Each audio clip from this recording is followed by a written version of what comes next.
Okay everyone, welcome back to another video on the channel. Today we're back on GT Sport and we're back with the FIA Nations Round number 6, driving at Brands Hatch in the N200 class of car. So starting from P2, managed to actually do a lot better than I expected because I don't really normally drive these cars. These are cars I tend to avoid. However, I decided to do this race because I jumped on, I think it was around midday on the day it was on, and managed to put a quite okay lap together. It wasn't particularly amazing, but I felt like the cars actually were quite enjoyable to drive. So I thought I was going to do a Nations race. I know I said that I wasn't going to do this race, but I decided in the end to do it because these cars were really good fun to drive. So, and they actually really suit the Brands Hatch Indy layout. It was really good fun and a really good combination. It was really hard, obviously.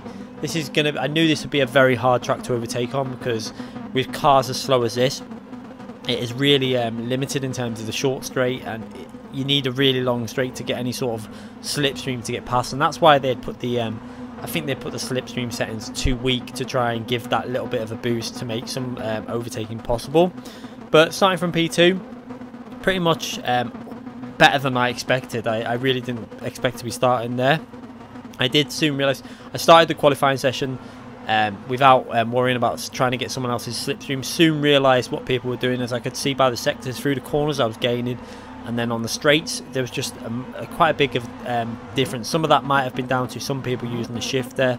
Obviously the shifter for cars like this is slightly faster with each gear change when using a manual clutch.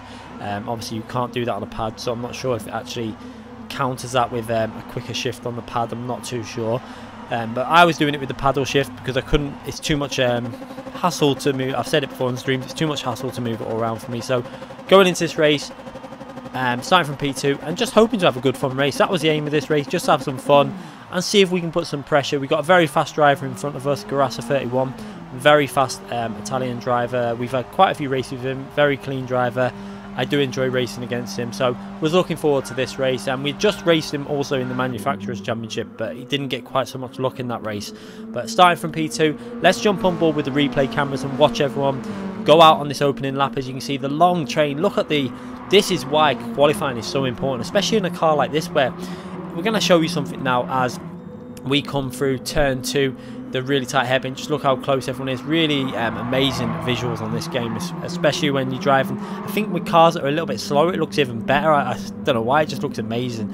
But as we come out of turn 2, I think it was, some of the cars were still going through turn 1. It was such a field spread, and this does really show you the importance, specifically in a car like this, because that is a massive amount of time behind. So from P1 to P20 it was like over 20 seconds gap, and so you pretty much got no chance of a win in the race if you started from anywhere below P10 really. I think even the top 5, it was pretty much always going to be about the top 5 this race. As you can see straight away, a bit of a gap developing already from P3 to P4. Not a massive gap, just a little bit of a gap starting to open up a bit there as we're starting to put some pressure on Garassa.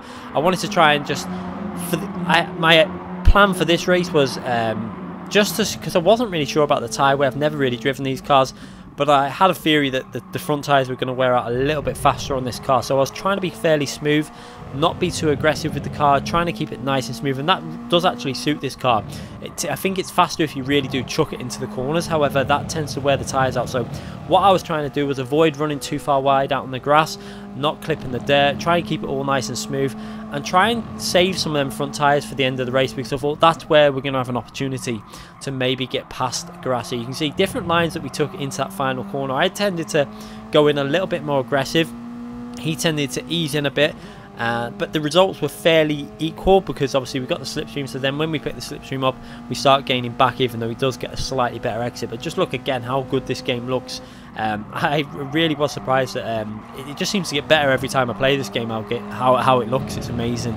But going up the hill now into turn 2, P3 had a little look, then I seen him in the mirror having a little look there, so I thought I'm gonna have to shut that door, make sure that he's not going to try and throw one up the inside there. But these cars are so hard to make a lunge in because they're so slow anyway, and they've only got comfort soft tyres on. They haven't got any racing tyres, so the braking, you know, you can't brake too much further than the normal braking lines, because you tend to just understeer off if you go a little bit too aggressive.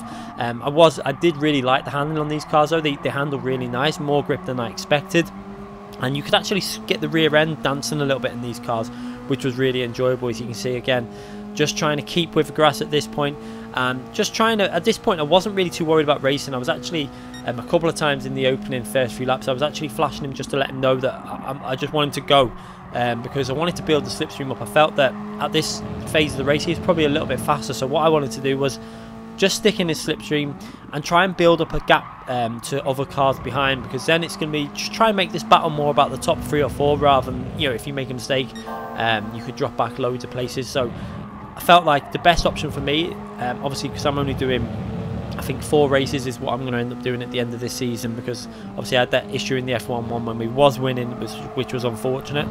So with this race and the final 2 races, that will take us up to 4 races.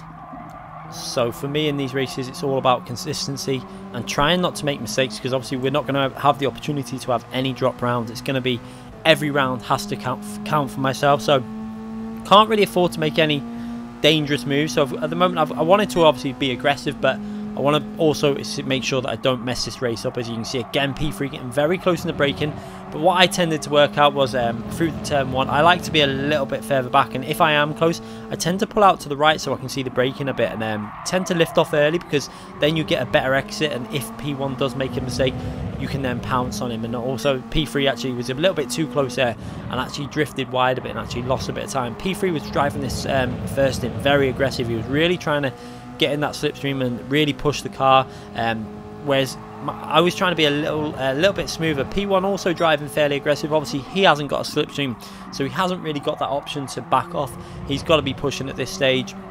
I'm probably using a little bit more tyre wear up than what I am, because obviously I can take it a little bit easier. I've got that slipstream just to sit in, but you can see the gap building up there between P3 and 4 and then P4 to 5. There's a little bit more of a gap also, so a bit of field spread kicking in there. You can see still fairly close in the distance over with some other cars, but you can see how far back some of the cars are. Obviously already up to, I think it's P9 and 10, pretty much only just coming through turn 1 as we're going into turn 2. So you know, still early on in this race, only a 50-second lap, and we're only a quarter of the way through the race, but quite a big field spread happening already. But look how close this is already at this stage still though, between the top 3. Very close racing going on for the top spot. It looks like it's developing into a 3-car race for the lead. You can see that P4 is just dropping back and he's pretty much out the slipstream. Fortunately though, the slipstream was on weak setting for this race, so you could be about 1.4 seconds back and still pick up a tow. It's a strange one, because it wasn't particularly strong, the slipstream, when you were actually behind another car. It was really hard to get a slipstream to actually help you overtake anyone, because the car just didn't gain that much speed. But you can pick up a slipstream from so far back, which was it's a bit strange, I think, for a car like this to be picking a slipstream up from like 1.5 seconds back. But it does create very close racing, so that might be why they do it. It might also increase the intensity of the slipstream more, so not too sure on that one. But it was still very hard to get close to the car in front, because obviously I think when the slipstream is on weak, you also get a slightly increased loss of downforce, because obviously it intensifies it. So then through the corners you start feeling it a little bit more. But at the moment, staying quite steady in P2. I felt like I had P3 covered. He was getting close in some areas, but whenever he was getting close, he was tending to understeer, or looked like he was having a little bit of issue with grip, and it just looked like he was chewing his tyres up to me. I could see it in the mirror, so I was thinking, I'm just going to keep this cool and just try and stay in this P2 for now. I'm not really going to be worrying to make a move on Garassa unless he makes a mistake somewhere. But the way he's driving at the moment, you can see Garassa was just driving really well, keeping it nice and smooth, hitting the apexes. So I'm just trying to do my lines into the corner. You can see I take a slightly different line through that corner as well. You can see P3 there driving a little bit more aggressive, running wide out, using a lot more of the track than I am. I'm tending to be quite smooth and just try and keep it in the limits. You can see again P3 running out onto that dust on the outside. That's really important, because then when you come back on the track, your tyres are going to be a little bit more slippery, so they're going to slide around a bit. So at this stage, feeling quite comfortable in P2. And again, this different line that we take through this final corner, you can see I get really close to him on the entry into the corner, on the mid apex point, but then he's getting a slightly better exit. But then because I'm in the slipstream, I'm a little bit closer. But you can see again, I was flashing him there, letting him know I'm not going to try and make an overtake, because I didn't want to battle him. I didn't want him to think that I was going to, I didn't want him to go defensive and lose time, because I wanted to try and break P3 out of this slipstream, because I felt like we were kind of helping him along in this race at this phase of it. I felt like we were dragging him along a bit. So what I wanted Grasser to do was just concentrate on his lines, not worry about me making a move on him, because if he starts getting defensive, we're going to bring other cars back into this group for the win.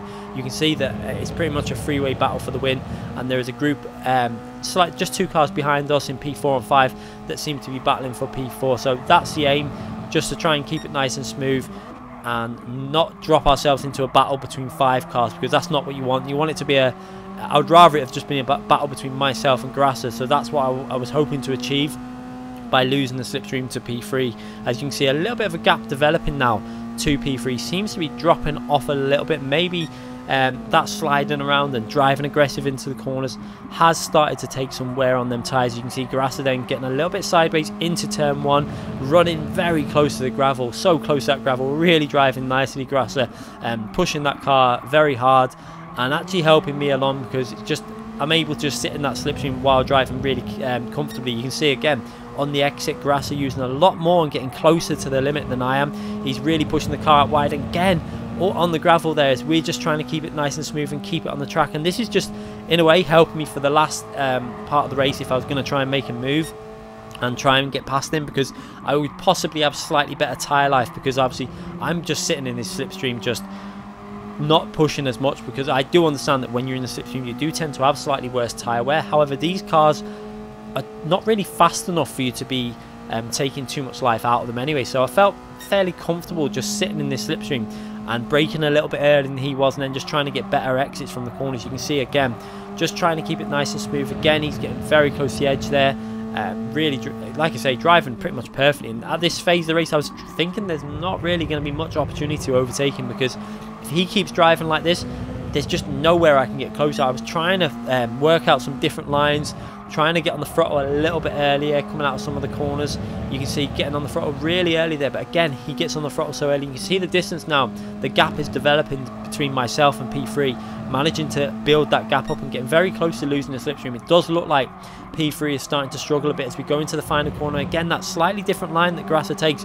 He goes into it a little bit deep, wider, and then squares it off, and then that enables him to get on the power. So it's quite a defensive line that he's taking. It's enabling him to get a really solid exit off that corner, and then we're struggling to get anywhere near, you know, position to make a move on him. So very good driving by Grasser in P1, and I'm just trying at the moment to figure out a way past. But as you see there, P1 actually runs wide onto the gravel. We get very close into turn 2, but we're going to have to try and go around the outside, and that's just not going to work. The marbles are on the outside, so I decided to tuck back in and just try and get Grasser to drive smooth again, because that gives P3 another opportunity at getting in the slipstream. You can see again there, he's right back in that slipstream, so I kind of didn't want that. I wanted to build the gap up before we start battling. So now it's going to be a case of hoping that Grasser can get back on it and push, and he definitely did straight away try to get back on it. You can see again, I'm going deep into that corner, trying to do a different line. I was trying to work out so many different lines to try and figure out